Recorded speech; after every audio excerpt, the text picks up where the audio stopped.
नमस्कार, मैं शशि कुमार केसवानी रूबरू में आपका स्वागत है। दोस्तों, पिछले 2 दिनों से रोज़ सोच रहा हूं कि आप लोगों से बात करूं, कुछ चर्चा करूं, पर हिम्मत नहीं हो पा रही है। हिम्मत यूँ नहीं हो पा रही थी कि हमारे बीच से 2 ऐसे कलाकार चले गए जिनकी एकदम से उम्मीद नहीं की थी।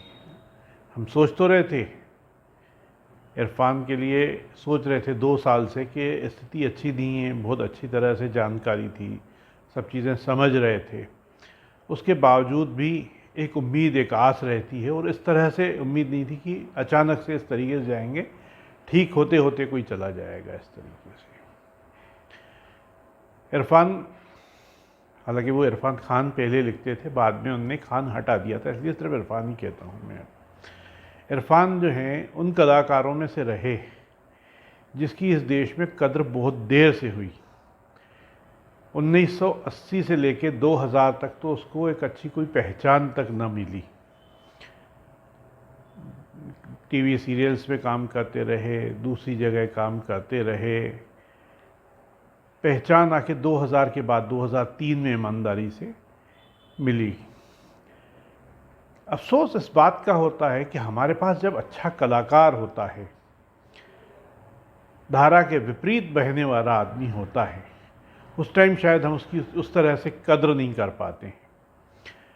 आप उनकी जो भी फिल्म देख लें, आप उनकी हैदर देख लें जिसमें वो रूदार का उन्होंने रोल निभाया था, तो आपको दिल को छू जाएगा। बिल्कुल आपको समझ में नहीं आएगा कि ये किस तरह से उसने किया होगा। वो इतना स्वाभाविक दिखता है। मदारी देख लें आप, मदारी में जिस तरह से काम किया था, जब वो बोलता है कि मैं खुद डरा हुआ हूँ बच्चे, मेरे को गुस्सा मत दिला, मैं क्या कर बैठूँगा मुझे पता नहीं है।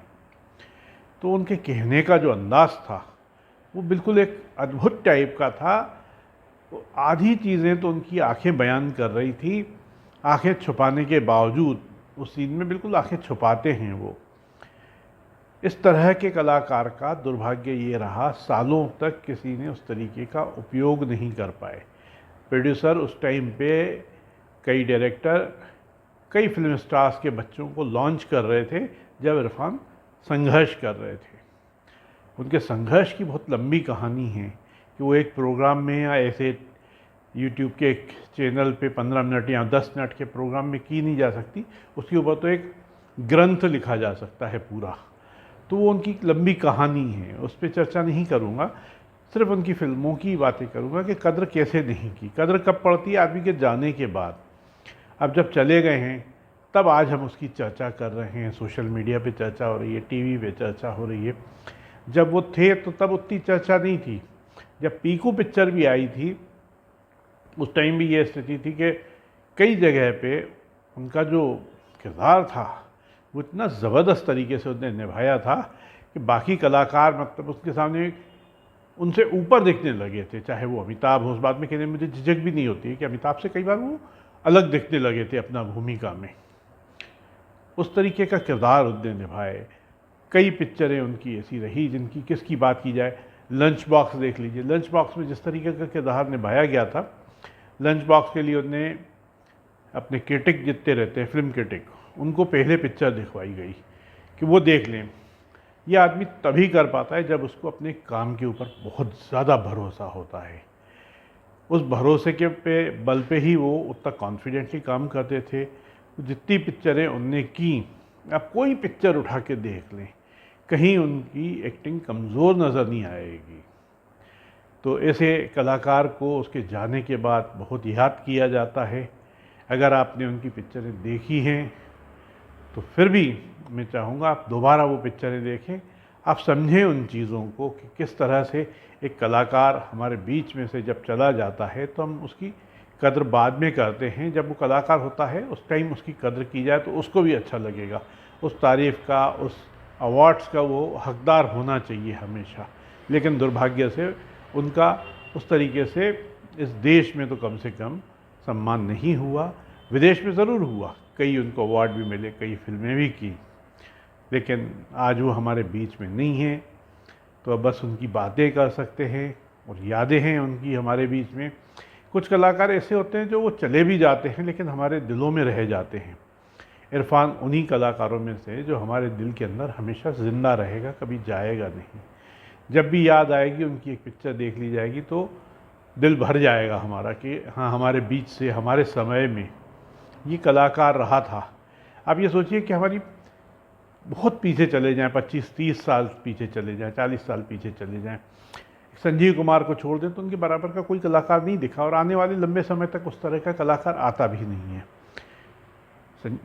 संजीव कुमार एक अपने ठहराव के साथ एक्टिंग थी, वही इरफान की स्थिति थी। अब मैं बात करूंगा ऋषि कपूर की। ऋषि कपूर अपने परिवार, उनका पूरा परिवार ही फिल्मों से जुड़ा रहा, लेकिन ऋषि कपूर ने अपनी मेहनत की बदौलत बहुत कुछ किया। बॉबी पिक्चर उनकी एक ऐसी पिक्चर रही कि जो आई तो सही पिक्चर, वो कभी गई नहीं वापस, लोगों के दिल में एक अपना घर बना के रही और आज भी घर बना के रही। बॉबी पिक्चर के बाद आदमी का जीने का अंदाज़ बदल गया, कपड़े पहनने का अंदाज़ बदल गया, सोच बदल गई।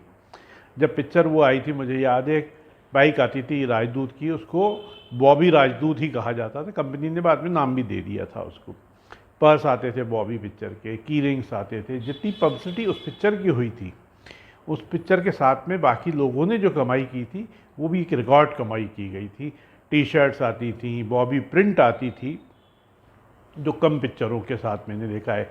एक वो पिक्चर रही, एक शोले रही उस तरीके की, जो एक बार पिक्चर आ तो जाती है वो फिर कभी जा नहीं पाती। टाकिज से चाहे उतर जाए लेकिन दिलों से कभी नहीं उतर सकती। ऋषि कपूर बहुत ही जिंदा दिल टाइप का इंसान था। ऐसे इंसान जो हैं लोगों के दिलों में अक्सर घर बना के रहते हैं। बड़े बेबाक किस्म के व्यक्ति थे, अपनी बात बड़े प्रगाढ़ तरीके से कहते थे और बहुत ही अच्छे तरीके से कहते थे, कभी डरते भी नहीं थे।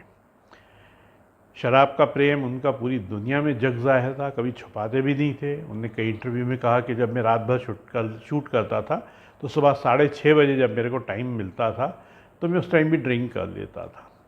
इतनी साफ गोही किसी कलाकार में अगर हो तो सोचिए उसका लेवल क्या होगा। ऋषि कपूर आज ज़रूर हमारे बीच में नहीं है, उनकी हंसी, उनका अंदाज़ वो हमारे बीच में है। ऋषि कपूर उन कलाकारों में से रहा जिनका कई फ्लॉप फिल्में रहीं, बहुत फ्लॉप फिल्में दी, उसके बाद उनने बहुत हिट पिक्चरें भी दी। उतना संघर्ष रहता है, एक फ्लॉप पिक्चर हो जाती है तो कलाकार टूट जाता है, वो कभी टूटा नहीं।